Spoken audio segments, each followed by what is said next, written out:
excited to be here for our big chat. Awesome. So let's see. You recently celebrated 25 years at the Coca-Cola company. So congrats on that. A lot of different roles over the time. But I would also want to call out the Coca-Cola company has been doing really well. And that's not necessarily the trend for a lot of CPG companies right now. What would you chalk that up to? So first of all, thank you for that. I think it's an honor when you finish 25 years. I think it just goes by like this, but I think there's been a lot of nice adventures. Yes, we have been doing, I think, quite well. I would say last 6 to 7 years, I think the results have been very good. It's out there for everybody to see. I would put a lot of focus on having some very key principles on what the job of a marketeer is. And I love all the flashy things happening right now, which is fantastic. But I think the playbook remains the same for us, what it was even 20 years back. And at the end of the day, the job of a marketeer is to grow the business and grow the brand. Yep. And you can do that by either recruiting new consumers or getting your existing consumers to have more or to increase your profitability. If you're not going to be solving any of these three, then at least what you're doing needs to be questioned. And we keep going back to everything that we do, whether it's the FIFA World Cup, it's the Olympics, it's something with music, it's building a new occasion. Are we able to tick these three objectives? If it's not, we go back to the drawing board. Wow. And at least sticking to these principles has been very helpful for us. See, I love that, because when you think of the Coca-Cola company, you guys are one of the most iconic marketers in the history of marketing. And yet, what you just said is so fascinating. It's like it still has to come back to the goals that you're trying to achieve. Asking yourself, is this going to grow the customer base? Is this going to get them to buy more? Is it going to increase profitability? So like, even when you have the big sexy idea, you have to give it that gut check, which I love. That I also saw recently that, so what you're saying is that over the last several years, that hasn't changed. Is there anything that has changed meaningfully as you think about marketing? Absolutely.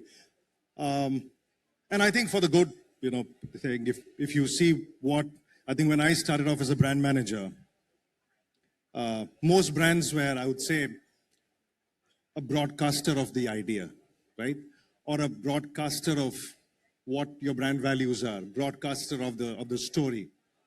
And that's over.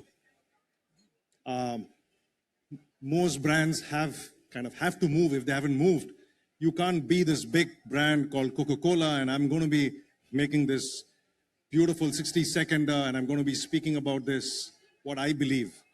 And that's over. I think brands have to move to, I would say, become what I call curators. You have to give the mic now to your millions of fans, your influencers, your creators. We've been speaking a lot about creators, and that's for me is a big change. Because if the mic is moving away to the people, because everybody's an influencer, everybody's a creator, that's where we are going. Yeah. What's the role of the brand then? And that's very interesting. Have we kind of perfected the art? Absolutely not. I think we're learning every day. But that's one big change. And as a part of the change, everything that we are understanding, what's the role of data? What's the change in segmentation? It all goes back to the objectives, but how you do all of this, I think, is going to be very important. I love that point about everybody's a creator and the brand is not the broadcaster anymore. How do you, representing such an iconic brand, how do you control for allowing that authenticity to come to life and allowing them to really bring your brand forward while still protecting what is core to who you are? It's a very good question. I think at some point you have to let go a little bit. Oh, I love to. You have to let go. Yeah. Because if you keep saying right now that, listen, this is exactly, there has to be a framework. But if you have to be authentic, you have to give something away. If you go and say that, listen, you know, this is the way it should be, you, again, going back to 20 years ago, you cannot control what your consumers want to speak about you. And in a good way, we're having so many examples right now where honestly we feel that we don't have any control on the brand. I'll give you an example, Diet Coke. I think it's been one of the biggest turnarounds we've seen in the last 3 years. And I think you guys have been following social media. It's been one of the most visible brands with influencers. We are not doing anything.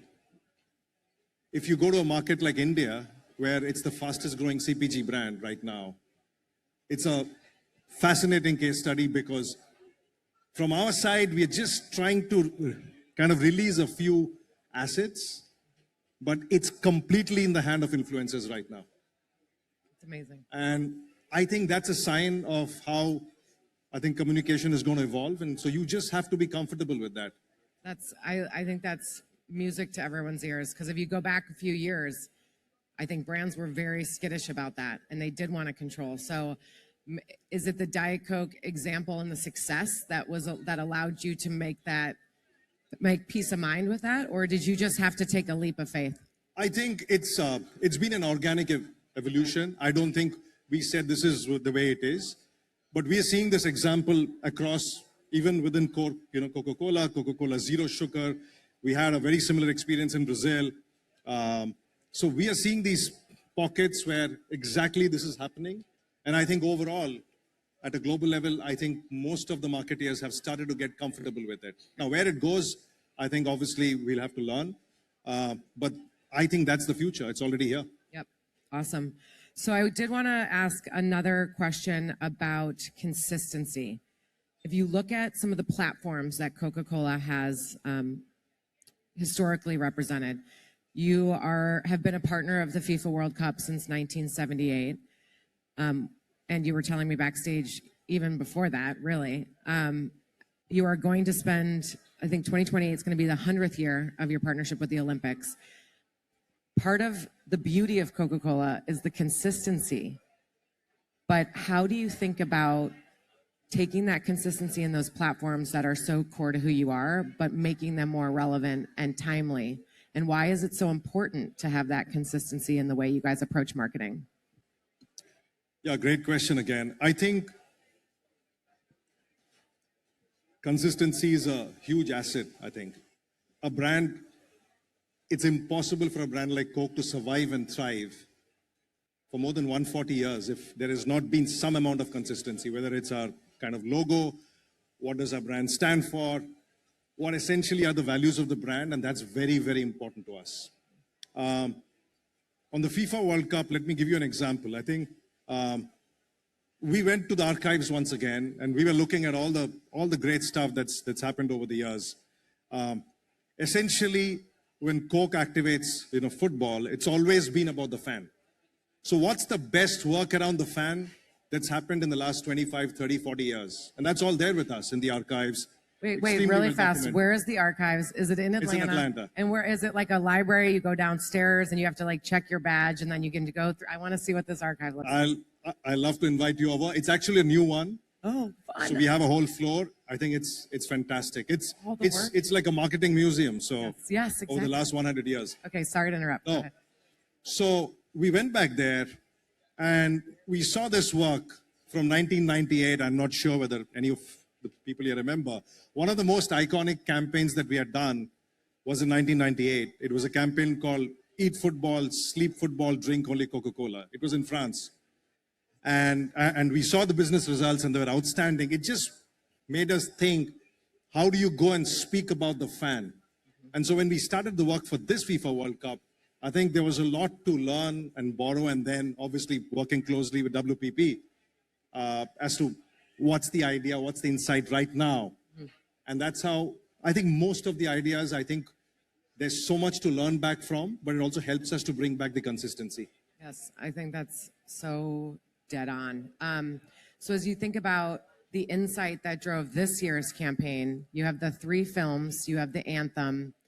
It's such beautiful work. It is certainly about the fan, but was there a specific insight that led you guys to what the creative was? And then knowing that you wanted to do the 3 specific films, one was released in January, right? One was April, and then the other one was June. Yeah, so.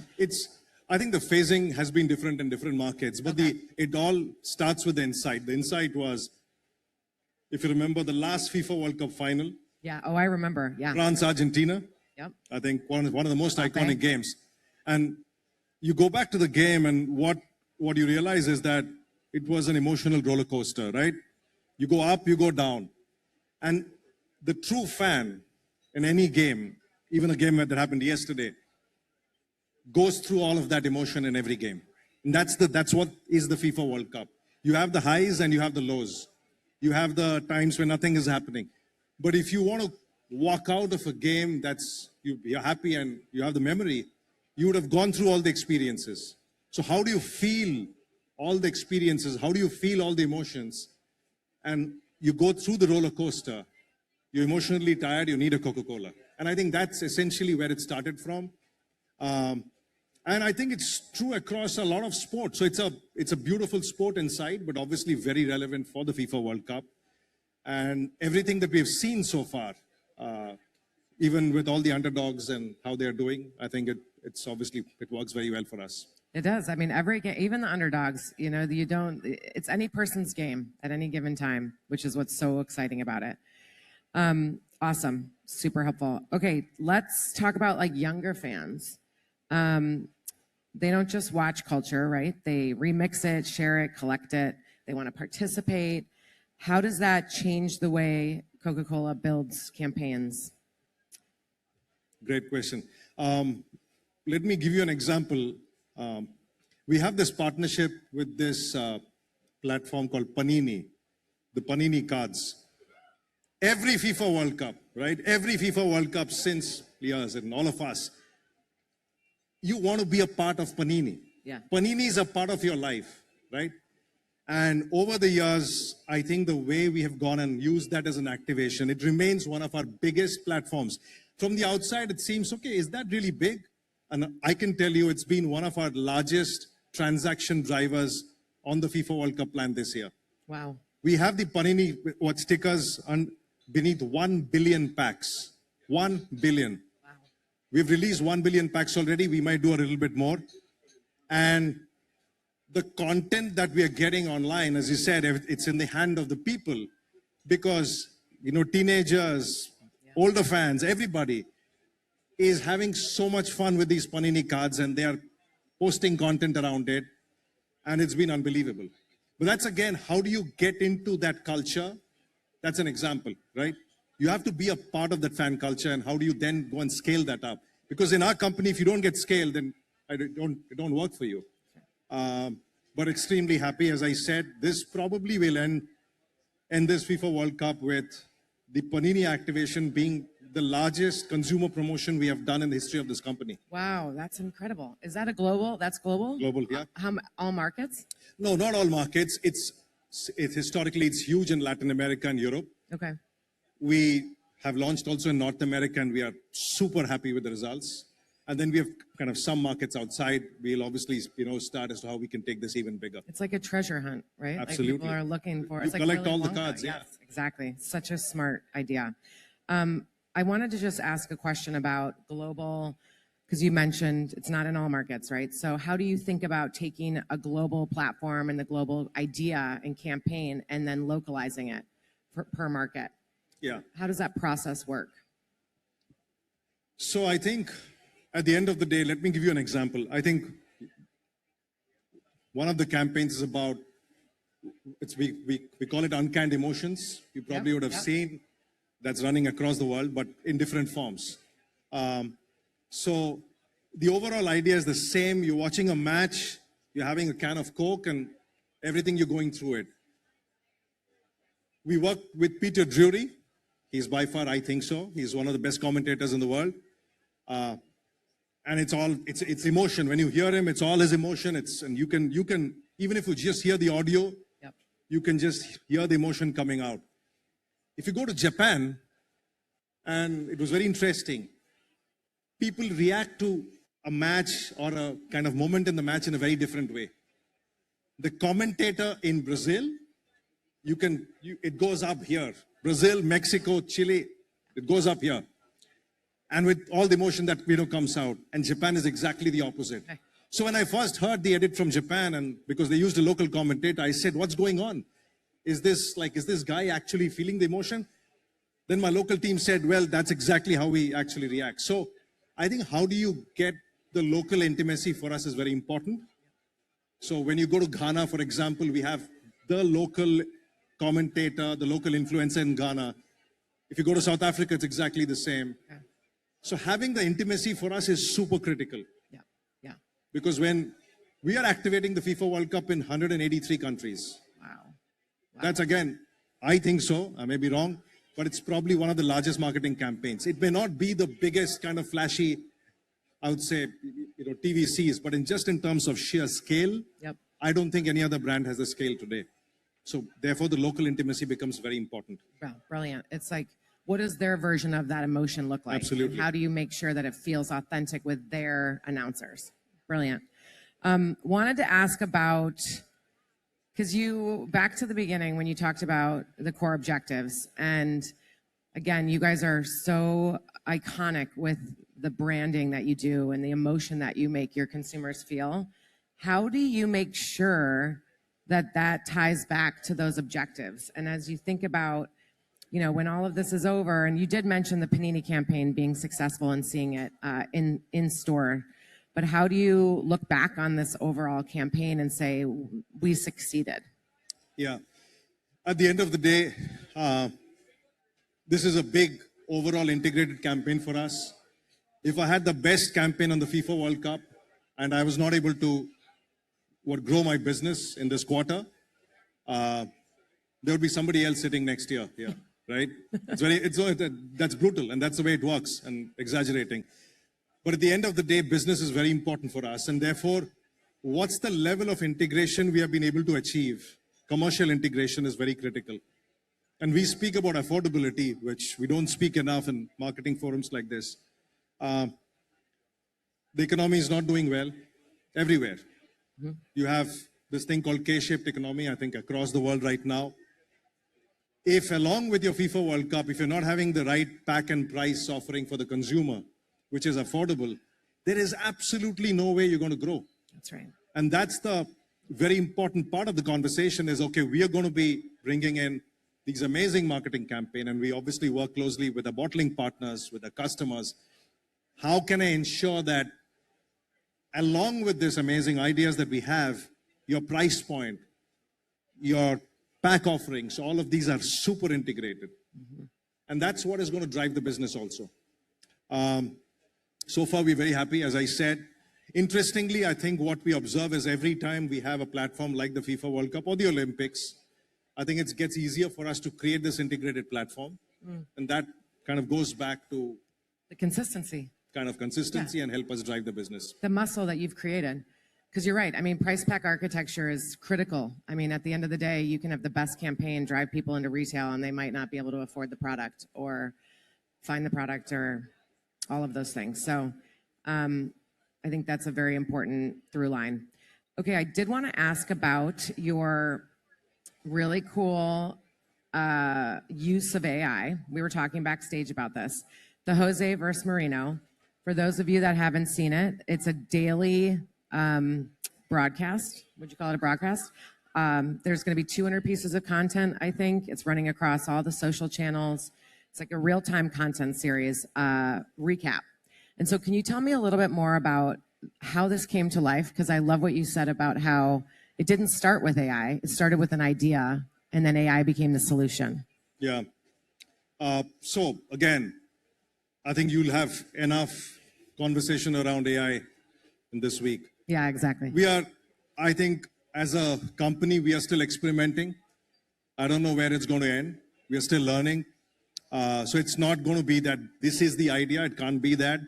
And as I said, for us, the creative idea is going to be important. The idea has to be human. AI can help us to produce it or help us to solve a problem on the operational side. But finally, it has to come down to the idea, which obviously has to be very human in nature. Yeah. And that's a non-negotiable. I think what happened with Jose Mourinho was interesting. We have a partnership with him, and we were speaking to him, and we said that, hey, would you want to host a show for us where you could like almost do a small press conference every day.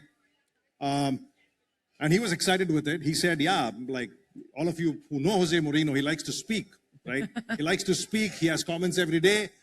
And I said, I would love to do it, but I can't be there every day. And so we said that let's mix it up. So what we have is we have a few spots where he's going to be there live. Okay. But every day what he's doing in a very simple way for us is that he's kind of giving us his notes. After the end of every game, he's giving us. And what he's going through is that there are two parts of him. One is it's a debate within himself always. And that's actually come from him. And we have an interview with him, which is hopefully going to be released, I think tomorrow, where he speaks about it. And so we used AI to solve the problem of him not being there. Yep. But the idea was not AI. I love that. It's kind of the first week. We have some good engagement numbers. And it's, again, heavily localized because just him having is not going to work. What we are doing with influencers and content creators around the world, that's what is going to give you scale. But it goes back to everything we're trying out with AI. As I said, it's an experiment still for us. It's important to understand. It's important to understand the tech. We worked very closely with Google and a company called Grail. They've been fantastic. But it comes down to the storytelling at the end of the day. I love that. You weren't like, let's sit around and figure out what we want to do with AI. It was, hey, we want to have this creative idea. Oh, this is how AI can solve it. I think that's how we should all be thinking about it.